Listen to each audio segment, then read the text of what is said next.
എൻ്റെ ഹൈസ്കൂൾ വിദ്യാഭ്യാസം ചക്രപാണിപുരം, അതായത് ഉഴമലയ്ക്കൽ ശ്രീനാരായണ ഹൈസ്കൂളിലായിരുന്നു.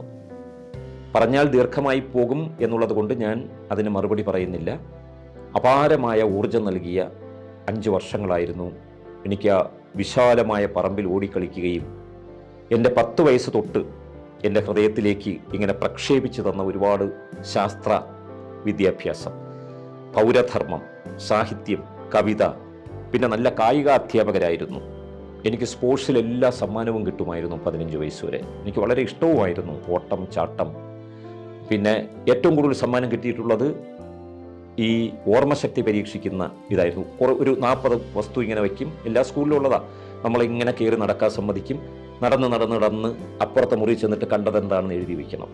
എനിക്ക് ഏറ്റവും കൂടുതൽ പോയിന്റ് കിട്ടിയിട്ടുണ്ട്. അപ്പോൾ ഇതെല്ലാം ഓർമ്മിച്ചെടുക്കുകയാണ് കേട്ടോ. ചോദ്യത്തിന് ഉത്തരമായിട്ട് ഞാൻ ഓർമ്മിച്ചെടുക്കുക. ഇതൊക്കെ എൻ്റെ മാത്രം മെച്ചമല്ല, എല്ലാവരുടെയും മെച്ചമാണ്.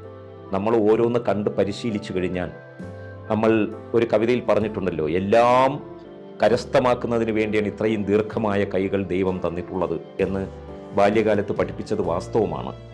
നമ്മൾ ആലോചിച്ച് നോക്കുക, നമ്മുടെ ചരിത്രത്തിൽ നിറഞ്ഞു നിൽക്കുന്നവരെല്ലാം കഴിക്കാനും കുടിക്കാനും ഉടുക്കാനും പഠിക്കാനും കിടക്കാനുമില്ലാതെ കഷ്ടപ്പെട്ടവരാണ്. അത് സോക്രട്ടീസ് ആയാലും, അത് നബി തമ്പുരാനായാലും, ക്രിസ്തുനായാലും, അത് ഗുരുനാനാക്കായാലും, ആരായാലും പറഞ്ഞാൽ തീരാത്തത്ര. പ്രഭു കുടുംബത്തിൽ ജനിച്ച വളരെ കുറച്ചു പേരേ ഉള്ളൂ. ഏറ്റവും കൂടുതൽ വരുന്നത് ദാരിദ്ര്യം എന്താണ് എന്ന് അറിഞ്ഞവർ. ദാരിദ്ര്യം എന്തെന്ന് അറിഞ്ഞവർക്കേ പരക്ലേശമറിയാവൂ എന്ന് പറയുന്നതും നമ്മൾ പഠിച്ചെടുത്ത ഒരു ബാലപാഠമാണ്. ഞാനങ്ങനെ എൻ്റെ SSLC കഴിഞ്ഞതിന് ശേഷം പ്രീ ഡിഗ്രി സെക്കൻഡ് ഗ്രൂപ്പ് എടുത്തു. അച്ഛൻ ആയുർവേദ വൈദ്യനാണ്, അതുകൊണ്ട് എന്നെ ഡോക്ടറാക്കണം. ഒരുപാട് വക്കീലന്മാരുടെ ശാസന കേൾക്കുന്ന ഒരു ഗുമസ്തൻ, വക്കീൽ ഗുമസ്തൻ എന്തിനാഗ്രഹിക്കും? എൻ്റെ മോൻ ജഡ്ജിയാവണം എന്നാഗ്രഹിക്കും. അങ്ങനെ ആഗ്രഹിച്ച ഒരു വക്കീൽ എനിക്ക് സുഹൃത്തായിട്ടുണ്ട്. അദ്ദേഹം വക്കീലാകാൻ കാരണം എന്തെന്ന് ഞാൻ ചോദിച്ചപ്പോൾ പറഞ്ഞു, ഗിരീഷേ, എൻ്റെ അച്ഛനൊരു വക്കീൽ ഗുമസ്തനായിരുന്നു. അങ്ങനെ വക്കീലന്മാരുടെ ആട്ടും തൊഴിയും കേട്ട് അച്ഛനൊരു തീരുമാനമെടുത്തു, എങ്ങനെയെങ്കിലും എൻ്റെ മോനെ ജഡ്ജിയാക്കണം. അങ്ങനെ വക്കീലാക്കിയാലല്ലേ ജഡ്ജിയാകാൻ പറ്റൂ. ഇതേപോലെ എൻ്റെ അച്ഛൻ ആയുർവേദ വൈദ്യനായിരുന്നത് കൊണ്ട് കാലം മാറി വരികയാണ്. പാരമ്പര്യമായിട്ട് കിട്ടുന്ന ലൈസൻസ് എല്ലാം നിരോധിക്കാൻ പോവുകയാണ്. ഇനിയുള്ള കുട്ടികൾക്ക് പുതിയ ഗവൺമെൻറ് അംഗീകൃത കോളേജുകളിൽ പഠിച്ചാൽ മാത്രമേ ഡോക്ടർ വൃത്തി ചെയ്യാൻ സാധിക്കുകയുള്ളൂ എന്നറിഞ്ഞുകൊണ്ട് ചേട്ടനെയും എന്നെയും അച്ഛൻ ആയുർവേദ ഡോക്ടറാക്കാൻ ഒരുപാട് ആഗ്രഹിച്ചു. അതിൻ്റെ ഫലമായിട്ട് പ്രീ ഡിഗ്രിക്ക് സെക്കൻഡ് ഗ്രൂപ്പ് എടുത്തു. എൻട്രൻസ് എഴുതാൻ വേണ്ടി തയ്യാറെടുപ്പിച്ചു. പക്ഷെ അപ്പോഴും അച്ഛൻ എന്നെ കൊണ്ടുപോയി തൊഴിയിക്കുന്ന ഒരു ദേവീക്ഷേത്രമാണ് ആറ്റുകാൽ അമ്പലം.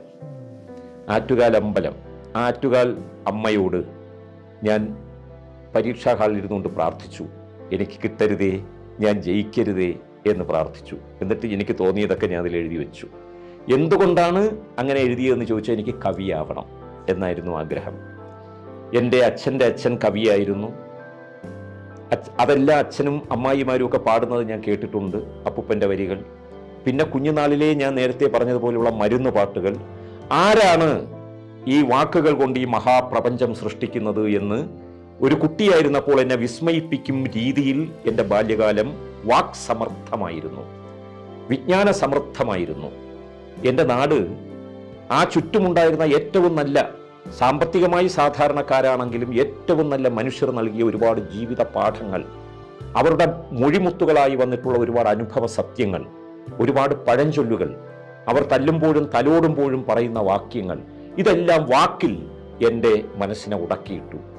അപ്പോൾ മരുന്നിനേക്കാളും കൂടുതൽ രോഗം, ശരീരത്തിൻ്റെയും മനസ്സിൻ്റെയും രോഗം മാറ്റുന്നു മരുന്ന്, അത് നല്ലതാണ്. പക്ഷേ അതിനേക്കാളും കൂടുതൽ ഒരു വാക്കുകൊണ്ട് ലോകത്തെ മൊത്തവും ഇങ്ങനെ ആകർഷിപ്പിക്കാനും വികർഷിപ്പിക്കാനും മഹാശക്തിയായി വാക്കുകളെ ഉപയോഗിക്കാം എന്നുള്ളൊരു ചിന്ത എന്നിൽ എങ്ങനെയോ അങ്കുരിച്ചതാണ്, മനഃപൂർവ്വമല്ല. അങ്ങനെ എനിക്ക് എങ്ങനെയെങ്കിലും കവിയായാൽ മതി, എനിക്ക് സാഹിത്യം പഠിക്കണം, ഭാഷ പഠിക്കണം എന്ന് കരുതിയിട്ട് എൻട്രൻസ് എക്സാം ഹാളിലിരുന്ന് ആറ്റുകാലമ്മയോട് പ്രാർത്ഥിച്ച ഒരു 17 വയസ്സുകാരൻ ഇപ്പോഴും എൻ്റെ ഓർമ്മയിലുണ്ട്. ഞാൻ ആഗ്രഹിച്ചതുപോലെ തന്നെ 9 ചോയ്സ് ഉണ്ടായിരുന്നു, 9നും ഞാൻ പരാജയപ്പെട്ടു. ഭാഗ്യവശാൽ ഞാൻ യൂണിവേഴ്സിറ്റി കോളേജിൽ വരുന്നു. മലയാളം BA എടുത്ത് പഠിക്കുവാൻ ആഗ്രഹിച്ച് ഓടിച്ചെന്നപ്പോൾ അവിടെ പഠിക്കുകയായിരുന്നു എൻ്റെ സ്വന്തം ജ്യേഷ്ഠൻ പുലിയൂർ ശ്രീകണ്ഠൻ, മലയാളം MA വിദ്യാർത്ഥിയായിട്ട്. എന്നോട് പറഞ്ഞു, ഗിരി, നിനക്ക് മലയാളം നന്നായിട്ടറിയാം, നീ എന്തിനാണ് വീണ്ടും മലയാളം പഠിക്കുന്നത്? നിനക്ക് വായിച്ച് സ്വയം പഠിക്കാനുള്ള കഴിവുണ്ടല്ലോ, നീ ഇംഗ്ലീഷ് പഠിക്കുക. ഇംഗ്ലീഷ് പഠിക്കുന്നതാണ് ലോക സാഹിത്യത്തിലേക്ക് നിന്നെ ഏറ്റവും കൂടുതൽ മിടുക്കനാക്കി മാറ്റും. വേറൊരു ഭാഷയല്ലേടാ, അത് പഠിക്കുക. മലയാളം നിനക്ക് ആവശ്യത്തിലധികം അറിയാമല്ലോ, നീ നന്നായിട്ട് എഴുതുന്നുണ്ട്, വായിച്ചാൽ മനസ്സിലാവും. അങ്ങനെയാണ് ഞാൻ ഇംഗ്ലീഷ് ലിറ്ററേച്ചർ എടുക്കുന്നത്. ഇംഗ്ലീഷ് ലിറ്ററേച്ചർ എടുക്കുമ്പോൾ ഒരേ സമയം എനിക്ക് മലയാളത്തിൻ്റെയും ഇംഗ്ലീഷിൻ്റെയും കുത്തൊഴുക്കുണ്ടായി. പക്ഷേ മലയാളത്തിൻ്റെ അതിപ്രസരത്തിൽ ഇംഗ്ലീഷ് ഭാഷയോ ഇംഗ്ലീഷ് സാഹിത്യമോ പലപ്പോഴും എനിക്ക് പൂർണ്ണമായ വാതായനങ്ങൾ തുറന്നു തന്നില്ല എന്നെനിക്കിപ്പോഴും ബോധ്യമുണ്ട്. ആ ഭാഷയിലുള്ള ക്ലാസ് എടുത്ത എല്ലാവരും തന്നെ മലയാള സാഹിത്യത്തിൽ വളരെ നിപുണന്മാരായിരുന്നു. Vishnu Narayanan Namboothiri sir, Narendraprasad sir, GN Panicker sir, പേരെടുത്ത് പറഞ്ഞാൽ അറിയാത്തവരായിട്ട് ഒരുപാട് സാറന്മാരുണ്ടായിരുന്നു. ഒരുപാട് പേര് പറഞ്ഞാൽ അങ്ങനെ ബാലകൃഷ്ണൻ നായർ സാറിനെ പോലെ ഒരുപാട് പേര്, അതൊക്കെ വിദ്യാർത്ഥികൾക്ക് മാത്രമേ അറിയുള്ളൂ. PSO സ്റ്റാലിൻ എന്ന് പറയുന്ന ഒരു സാറ്, ഇവരെല്ലാം നടത്തിയിട്ടുള്ള ഇംഗ്ലീഷിലും മലയാളത്തിലുമുള്ള ക്ലാസ്. ഞാൻ കേവലം ഒരു കുട്ടിയല്ല, ഞാൻ യൗവനാരംഭത്തിൽ നിൽക്കുകയാണ്. അതൊക്കെ എന്നിൽ ഉണ്ടാക്കി തന്ന വിശാലമായൊരു ലോകം. നഗരമധ്യത്തിൽ, ഒരു നഗരത്തിൻ്റെ മധ്യത്തിൽ ഒരു ഗ്രാമത്തിൻ്റെ സുഖം പകർന്നു തന്ന പുലിയൂർ ഗ്രാമം അവിടെ പുനർജനിച്ചതുപോലെ എനിക്ക് തോന്നി. ഇപ്പോഴും യൂണിവേഴ്സിറ്റി കോളേജിൽ പോയി നോക്കുക, ചുറ്റും മഹാഗണിയും മരങ്ങളും കൊണ്ടിങ്ങനെ നിറഞ്ഞു കിടക്കുകയാണ്.